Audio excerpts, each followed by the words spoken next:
Morning. So Good I'm super morning or excited. good afternoon, depending on where you're at. Yeah, to our Relo family. Today we've got Dorian Moffat, who happens to be our neighbor, which we just kind of figured that out. We're neighbor-ish. He said, I know where you, when I visited with him, he said, I know where you live. The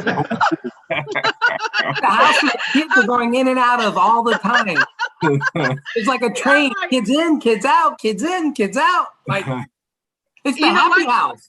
It's a hopping house, but he's definitely the realtor in the neighborhood, and he's been real estating for many. Not trying to make you feel old, but No, I'm getting there. So let's get started with Dennis, our amazing loan officer in Florida, with just kind of give us an update on the mortgage situation. Yeah, good morning. How's everybody doing today?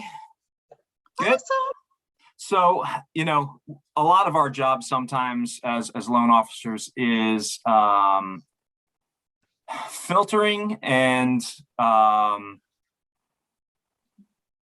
restating what is being said in the mainstream media or what people are hearing out there. And they're saying, hey, I heard that the rates are going up. Well, who told you that? Well, so-and-so said that Janet Yellen said that the rates may have to go up. Well, that was kind of sort of what she did say. And then she kind of walked it back today and said, that's not really what I meant to say. So everything's fine, man. Just relax, everything's as good as it was today, 2 days ago, so just chill. Don't worry about it. Don't worry about that. Because a lot of times what we find is people want to talk about the rates right up front. When we haven't even seen their credit score, haven't seen documentation, they want to start talking about rates. So we have to kind of put the lid on it and say, listen, don't worry about rates. Rates are great. They're going to be great when you're ready to lock. That's all you need to know. Okay, great. Okay, so don't stress about having to execute and lock a loan right away. No.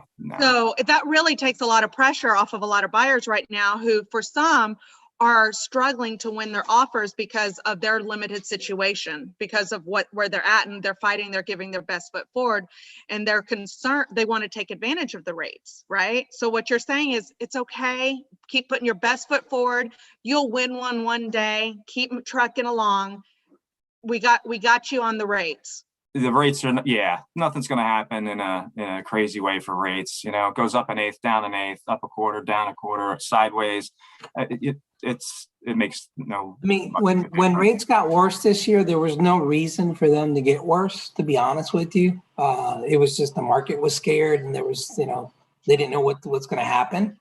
And right now they've kind of gone back to almost to the best they were again. So, I mean, think about it, 3% or 3 1/8 rate on a 30-year fix. That's like free money. It is free money. I mean, go buy something. Yeah, I mean, like that's like stupid cheap. It's go buy a house. And then, well, if you think about it, I think Juan was talking about how they printed like 22% of the money, physical money printed in the history of money was printed last year. Crazy. So like you cannot make more land, but it appears you can print more money. So go get you some land and secure your money. Exactly. I'm thinking. Something we had talked about before too was, talking about money and being in the money when it comes to like a refinance. Right. Yeah. People are still in the money, especially now. Again, they were talking, refis are down 17%, blah, blah, blah. But it doesn't matter if it's good for you. Just take a look at it, waiting to see if rates are going to go down again before you do it. We can show you charts and graphs and savings all day long that it doesn't make sense to wait. If somebody's thinking of refinancing and, goes to the real estate agents and the relo agents, having those conversations with their past clients. If they're not looking to sell, then what about a refinance? Where's your rate today? Oh, I'm at 4.5. It's pretty good. Well, no, it could be a whole lot better. Right. And you'd mentioned before, if it's 4.5, that's when you really need to look at the refi. If it's like 3 1/4, it might not be worth it. But 4.5 is absolutely worth it. Yeah. So, and that brings us to the refi business. And we're going to talk about, I'm hearing a lot of chatter about loan officers being laid off right now, right? Like the less experienced, the ones who worked in the refi department. So next week, we're going to focus on how to how to invite loan officers to the presentation, right? Like our experienced favorite loan officers to this presentation, and help make that relationship between the realtor business, right, buyers, contacts, sticky with you guys, our loan officers, how we're going to make that happen. But this week, we're going to focus on how to invite other realtors, right? Because that's kind of our low-hanging fruit. That helps you guys, that helps us. It's a win-win for everybody. Next week, we're also going to visit about the value for you loan officers on why to get lenders. So I have a whole agenda on that. I'm so super excited. We're going to visit with Scott, get training, and we're going to share that with you next week. So the reason we have this topic, because we're hearing this a lot. And the reason I have Dorian is he's like, hey, how you asked, right? What do I say to realtors? Because what is some of the what is the pushback that you're getting that you're getting, and why I'm like, oh, thank you. I'm so glad. Come share this, because you're not the only one. Well, for me, when I try to talk to folks about it, they seem super interested at first. And then they come back a couple of days later and say, hey, I talked to so-and-so, or I talked to my broker, or I talked to whoever. And either A, it's unethical, B, it's illegal, or C, my broker says, no, we're going to frown upon this. So they're talking to other folks who are telling them that there's something fishy about this. So trying to get them over that hump. I mean, they seem super interested at first, and then, you know, it changes, and then I can never get them on the call after that point, you know, no matter what I do as far as follow-up goes. Okay. So this is a challenge that a lot of people have, I think, at the beginning, right? And this is very normal. And I think yesterday I visited with Lewis about getting us a copy of that disclosure. And we're going to okay. And he's working on getting that over to us, and we'll upload that to our Facebook group so that everybody can have access to it. But Lewis, share with us when those disclosures go out to the buyers. Well, as soon as the buyer goes under contract, we immediately send a disclosure to them. And if you're a Relo agent, then it's going to disclose that you're a real estate agent and the loan officer. And it shows, and it tells them that you're getting compensated on both sides, so that they know up front what's going on. Because until they sign the disclosures, that's when it becomes a real application. Okay. Before that, it's not a real application until we have the 6 things, which is the address of the property they're buying, the loan amount. All those things have to be in play for RESPA to hit. When that happens, that disclosure goes out. That's going to say that immediately. Okay. So even if a client puts in there, I'm thinking about buying this property, we have to disclose it. Okay. RESPA, to be RESPA compliant. To be RESPA compliant. So it's not up to us to disclose to them. Like it's up to you guys, our Sherpas, and the system does it automatically, so that we remain compliant. As soon as the address is in there, or a loan amount, it triggers it right away. There's no, I can't hold it back. It's going. Okay. It's going. Those are go ahead. And we definitely, I just want you guys to know that we definitely will cover the script on how to invite, but we just want to make sure, just handle this up front, right? In our own personal heads, so that we can pay attention to the script that we're about to talk about, because I know that this is important. Unethical and illegal. I totally get this, but why is it not unethical or illegal? How is that so? Because in California, for years, the LO and the realtor are one and the same. That's been going on for years in California. So this isn't something that just came out of the blue. In California, about 50% of the real estate agents out there are also mortgage or loan officers. Okay, so just FYI. So this is something that didn't just come out of the blue. This has been going on in California for years and years and years. But then you look at Rocket Mortgage doing this all over the country, except California, because that's where their home base. They won't allow them to do it in California because most of the realtors there are already both. So, and for some reason, but we can do it in California with Amerifirst and an agent. But as long as it's a conventional loan or a brokered conventional loan, it's not any type of government, USDA, FHA, or VA loan, the agent can be compensated. So what percentage of the loans out there are conventional? About Are we 70% right now. And it depends on the market, right? Some markets, I talked to somebody, they're in North Carolina, and it turns out they do this a lot in North Carolina as well. I just found out. And they said, we have it all. I don't remember the last time I did a loan that wasn't conventional because of their market. And I talked to somebody else, I think, where did she say? El Paso? They do a lot of VA loans. Like I talked to somebody, they do a lot of VA. It depends on your market, right? Yeah. So the other thing that I heard Scott mention the other day is that RESPA came into the office and visit with Eric Bowlby up. They came and they looked at the system. They're like, okay, this is so good to know. We went over all the rules. Moving forward, this is how we will train our RESPA officers, our RESPA agents. I forget what their title is, but the RESPA auditors. Thank you. I don't like that word. We don't like that word, do we, Dennis? It wasn't in my vocabulary. I didn't get it. This is why I don't do loans, right? It wasn't even in my vocabulary. Auditors come in from RESPA, right? The compliance auditors. So they knew that moving forward, they would have to train their RESPA officers this way. Also, millions and millions and millions of dollars Rocket Mortgage is pouring into this program, right? To do it the old-fashioned way, which is the ISA, hammer. That's fine, but what we're doing, and the reason it's so critical that we do this by invitation is that we actually wind up with the best in our industry, right? By invitation.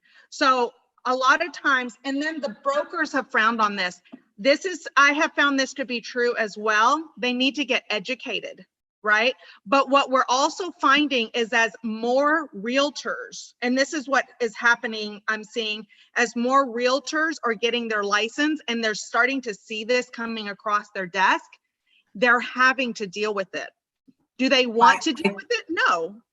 I think some of the brokers are scared because a lot of them have MSAs, guest rentals, different things, and they're like, oh no, now I'm going to lose this extra $8,000 a month I have coming into the brokerage, and I want to frown against this. Right. What's going to happen is those top teams that don't use the inside guy are not going to care, and they're just going to find somewhere else to go where they can. Because I mean, perfect example. I was talking to a manager of a team at an office. They do 22 transactions a month on average. 8 to 10 are buyers. So I said, and what's your average loan amount? She says, probably 400,000. That's what we deal in, that higher number. I said, so 10 transactions, that's $4 million. That means I'm going to write you a check for $20,000 a month. How much is your lender paying for Zillow leads right now? Whatever you're talking. Oh, he gives us $1,850 a month. I'm like, $1,850 versus 20 grand.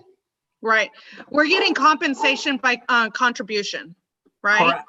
The more we contribute, the more we get compensated. So those of us who are on, and this rewards that entrepreneurial spirit. This is what Rich Dad, Poor Dad, Robert Kiyosaki, a lot of people in the high level have said that this is how we're going to market results. We're in a results driven business. So those of us here who like to be compensated based on results, right? Versus on our achievement, we love this program. This is how we get wealthy, right?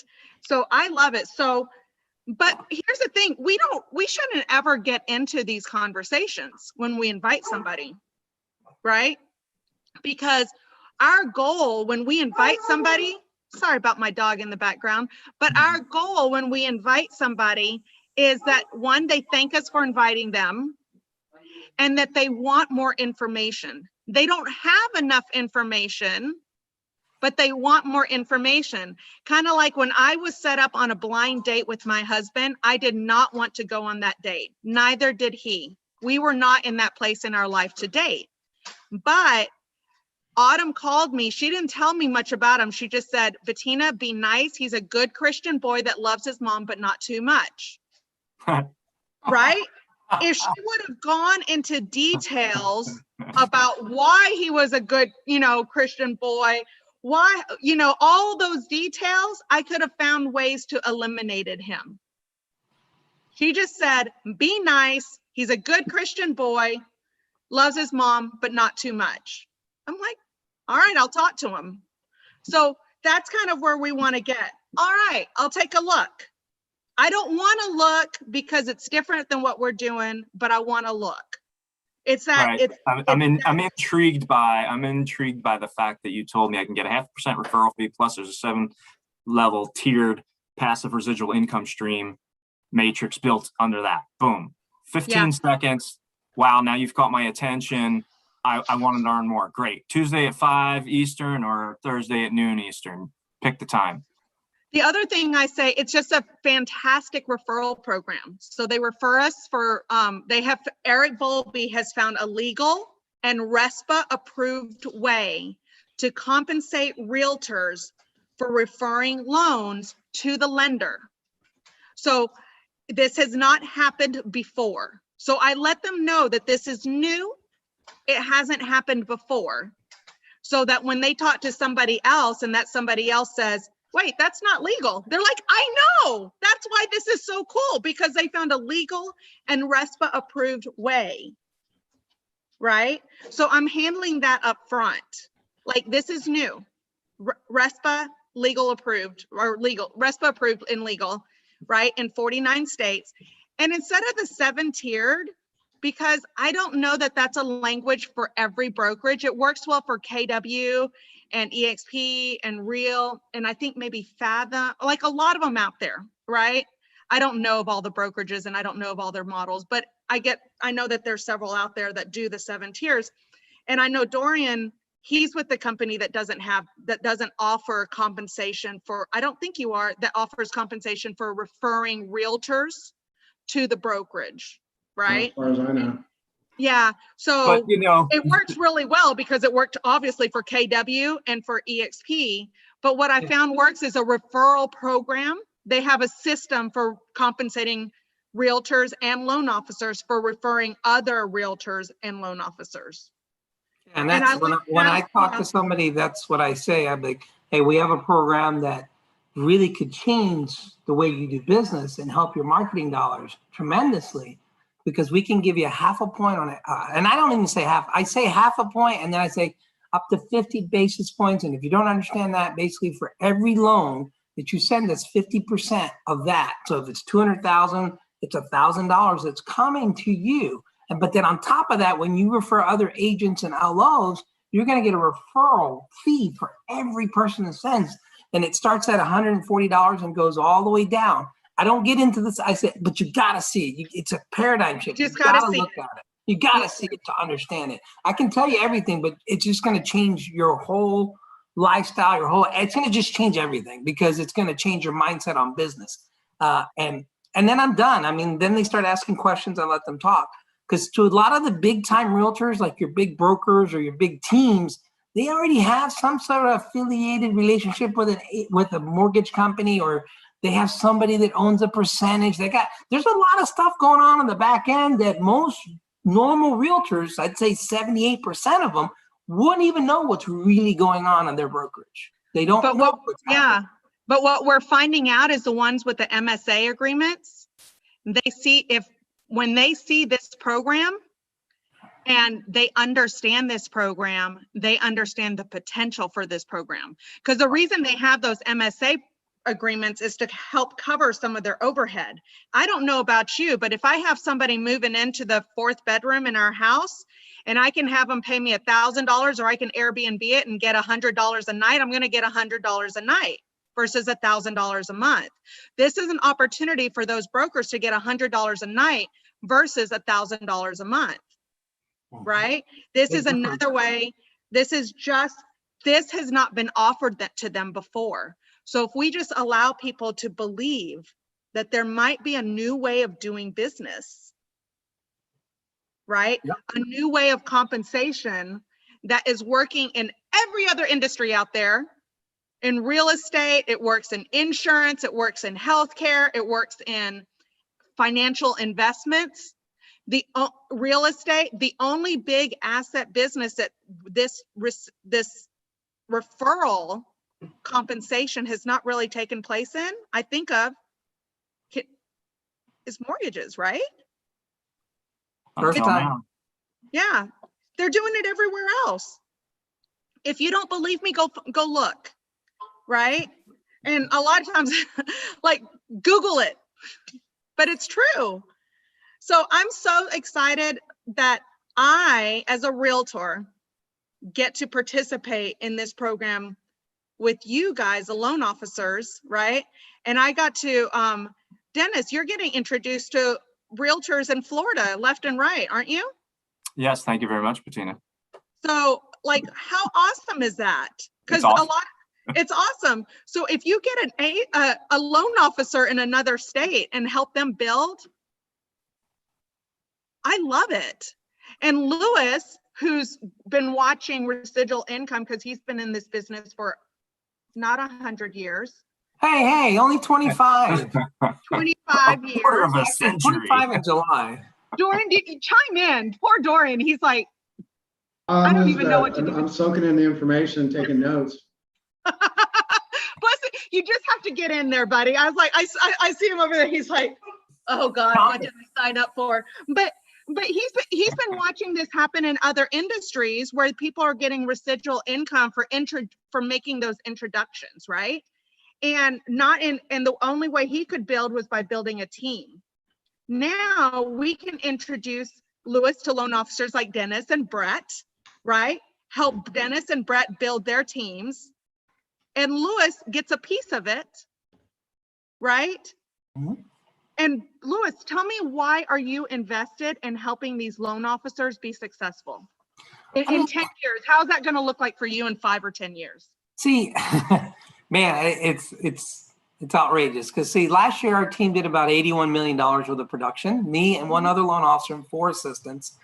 And we kept trying to bring more LOs to the team. We kept trying, and not that we were max capacity, but we were taking care of our agents. We were doing everything we can to make sure we have everybody happy. This year, let's fast forward. We're in May. We brought on 4 new LOs in the last 90 days, a branch that came on board with another LO, all because of relofunding. And I foresee that this thing is going to do, not 80 million. I'm talking my little team's going to end up being $1 billion production in the next year or two. It's going to be that huge. So I'm investing the time and effort to help everybody get started because of the simple fact, and I don't really make anything out of it, but the simple fact is I see the future of what's going to happen. So I'm investing seeds today that I know they're going to pay 10 and 20 folds down the road. Because we've seen this happen in other industries. Oh yeah. Oh my God. I've seen it. It's gone by me twice. I'm not letting it happen a third time. Same here. It's not the first time that I've missed the boat, so I'm not missing it this time. There's no way. Dennis, you've been watching the same program happen. David McMillan, he watched the same thing happen. Yeah. This is like, I feel like you guys have a head start because you've seen it, you know it, you understand it, and you get it. So the number one cause of failure, okay, in growing that residual component, because we all know how to make money now, right? But there's going to be that time down the road where something happens, we can't work. It happens. When my dad had his massive stroke, I was able, it was okay. When when there's that huge flood in Houston, she still had income coming in. When there's that big hurricane in Florida, our agents in Florida still had income coming in, right? So that residual income, especially if you can diversify across the country, is huge. So the number one reason why people don't take advantage of this, do you know what it is? Fear of the unknown. Yeah, fear and ego risk. Wow. You didn't think about that one. Ego risk, because it's not financial risk. For a lot of people, if they could just throw $100,000 at it, they're in. But if they put their ego on the line to invite somebody, and that person might judge them saying, this is illegal, this is unethical, this is whatever. It hurts our feelings, right? But the people, Yeah, but we know the facts. They don't know the facts. They haven't taken time to look at the facts, but we're still willing to allow our egos to be bruised by somebody who doesn't have the facts. It's true. Right? So we just have to make a decision. And this is why it's so important that we surround ourselves with people who understand the program, who understand the future, the potential, and we will continue to fight for each other. Right? It's like the a lot of early adapters that got, with Amazon. I mean, people could have bought stock on Amazon, and what could have happened with them. Same thing with Netflix. A lot of people missed that boat. And, Doji, that Doji coin. Did I say that right? Doji? I have no idea. I mean, I could have bought Bitcoin when it was dirt cheap, and all my buddies, you need to buy this, do it now. And I'm like, I could have bought it when it was like 10 cents. I had a dozen of them when it was 60. Right. And I didn't do it, and I missed the boat. And my buddies now, I can't get them on the phone. They live in the Caribbean now because they're, these guys bought thousands upon thousands, and they just held on to them. And now they're like, I don't even know where they're at anymore. I can't find them. I call them on the phone, and their phones disconnect. I'm like, where did this guy go? That's right. You look on Facebook, and they're on an island relaxing, and I'm like, darn, I missed that boat. I got like 18,000 of those Doge coins, so I'm helping. Yeah. It needs to get to 1,000. So it depends, right? If it works out great, we're heroes. If it doesn't work out great, are we going to decide we're going to learn from it, or are we going to because it's an ego risk? Because Bitcoin back in the day, if you weren't surrounded by Bitcoin minded people thought you were crazy. So you could listen to those people who thought you were crazy, right? Right? And kind of have your ego bruised. Or you could listen to these people who believed in it.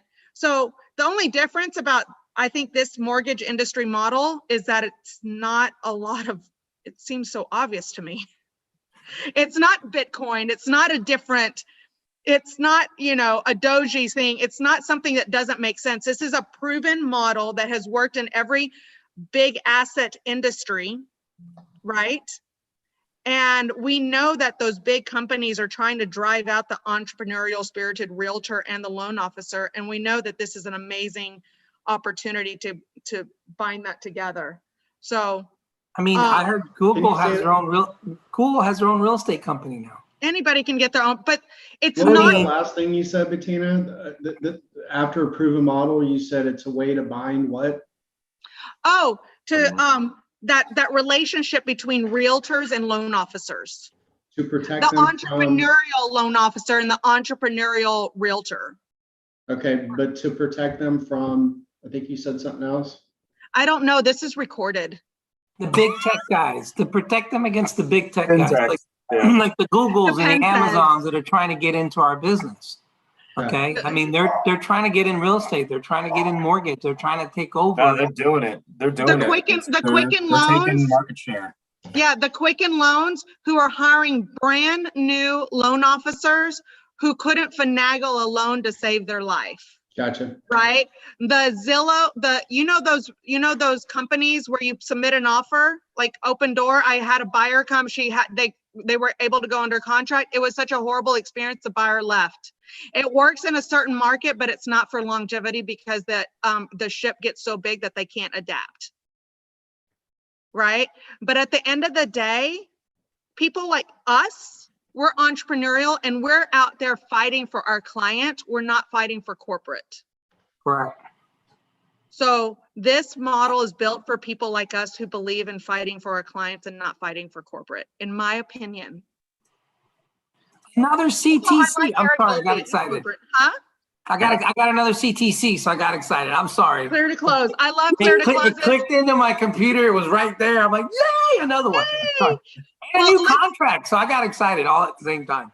I love it. CTC. Woo! So let's end it on that. Let's end it on that note. And no, next week our focus is going to be how to invite loan officers, because that's where the big money is, because a loan officer typically spends their career building that relationship and making it as sticky as possible with other realtors.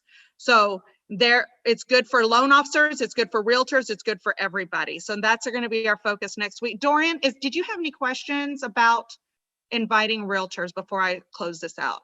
Maybe some more bullet points of kind of what you say when you introduce yourself. You know, what are the main points that you go over? Okay. So what I will say, let's say I'm talking to somebody and we're doing a transaction together. We've kind of built a relationship. I feel good. I'm like, hey, by the way, I'm just going to throw this out there for you. Okay. My loan officer that I've known for about 15 years, some people can say that, some people can't say that. If you can't say that, just say my friend's loan officer that she's been using for about 15 years. Okay. If you don't have your own story, lean on somebody else's story. Always. So, and everything is about telling a story. It's not about telling the facts. It's about sharing the story. Stories, facts tell, stories sell. How's that go? Facts tell, stories sell, right? And every decision that we make is based on an emotion, right? And then we use our facts to back up the emotion that was already made subconsciously in our minds. So our subconscious already makes a decision, then we support it by finding the facts to support what this decision our subconscious already made. We may not be aware of this, but that's just the way it works. So the reason we lead with the story is so that they're already making the decision. Then we can follow up with the facts to support the decision that they've already made in their subconscious.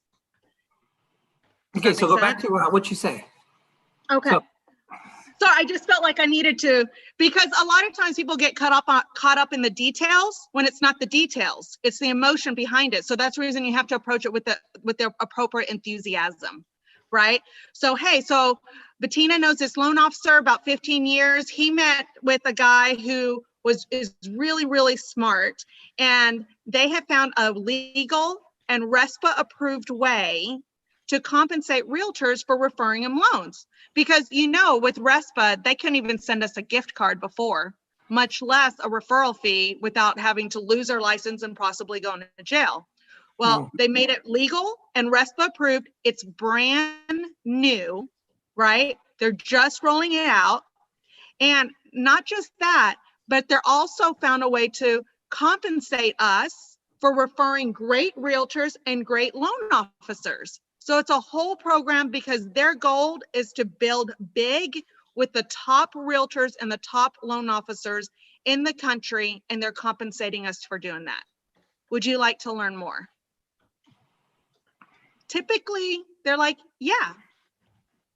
I normally do the story on the front end. I talk about Eric and Lewis, depends on all that. But a lot of times I'll drop it in conversation. So if you attend the weekly presentations, you'll hear more of these. That's how I got a lot of these bits to my story. Because every week Scott will add a little something, Rob will add a little something on the Tuesday call and the Thursday call, kind of like when they dropped that little tidbit about, hey, RESPA came in and now they're adding that to their presentation.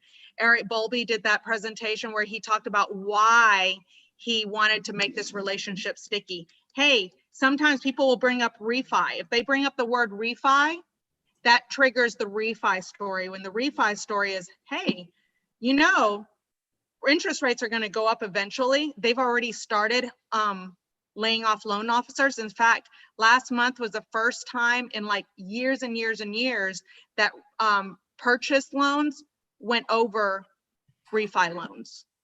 Okay, number of purchase loans went over refi loans. And I'm like, so let me just tell you, and then I go into Lewis. He partnered up with Eric Bowlby, who believed that the future of a loan business is that relationship with the realtor and the loan officer.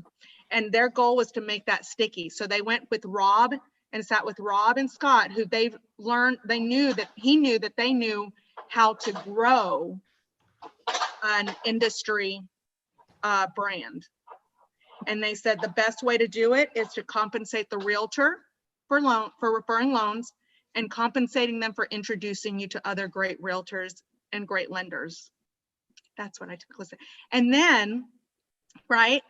And then I was like, that's what I typically say. I was on the spot. And then what do I say? I know I've told you guys. I got sidetracked. I may be ADD. No. Oh. Squirrel. And then you go, I'd love to invite you to a presentation. Or are you available at Tuesday at 11 or wait a minute, that's backwards. Tuesday at 4 or Thursday at 11.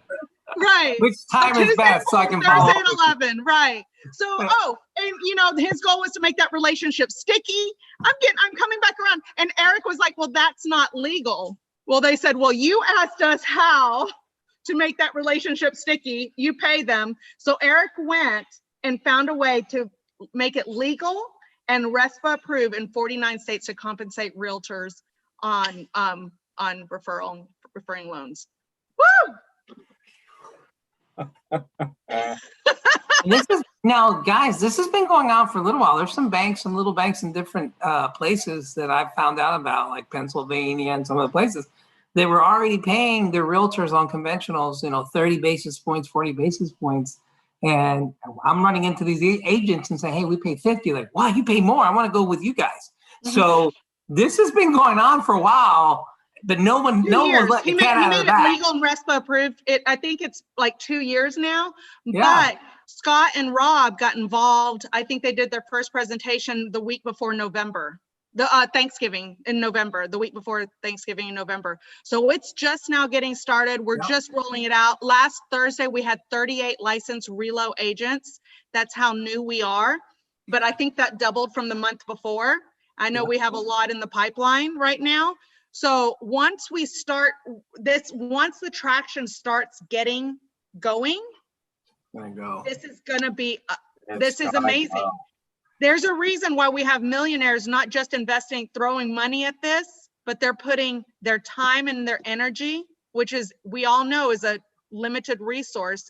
You can have unlimited money almost, but time and energy, you only get 24 hours a day. And they're flying all over the country to do it. And they're flying all over the country to do it. And we're here. They're supporting us. We're supporting you. And this is the way it works because I'm excited about it. All right. I love you guys. I know you guys have to go back to work. You've got stuff to do. Doreen, did that help answer your question? That was a great question, by the way. Thank you. What else did I miss? Absolutely. That was very helpful. Now I need to just get busy and write my own script, write my own story, and then go from there. And I don't think I was giving enough detail. I definitely wasn't giving too much detail. I just need to, make the conversation a little bit more compelling. More about stories. Awesome. Yeah. All right. You can also find out about them. I mean, find out, you got to build a little rapport with the agent you're talking to. Find out what kind of, how much business they're doing. What are they doing? So that way you can bring your story back to them, how it's going to help them. Because you're looking for trigger words that are interesting to them. They got to see the benefit, and then that way they'll come to the meeting. Yeah. And the more presentations I'm watching, the more stories I'm getting, and the more I can lean on. Mm-hmm. So, all right, love you guys. Thank you for your time. See you next week. See you next week. Same bat time, same bat channel.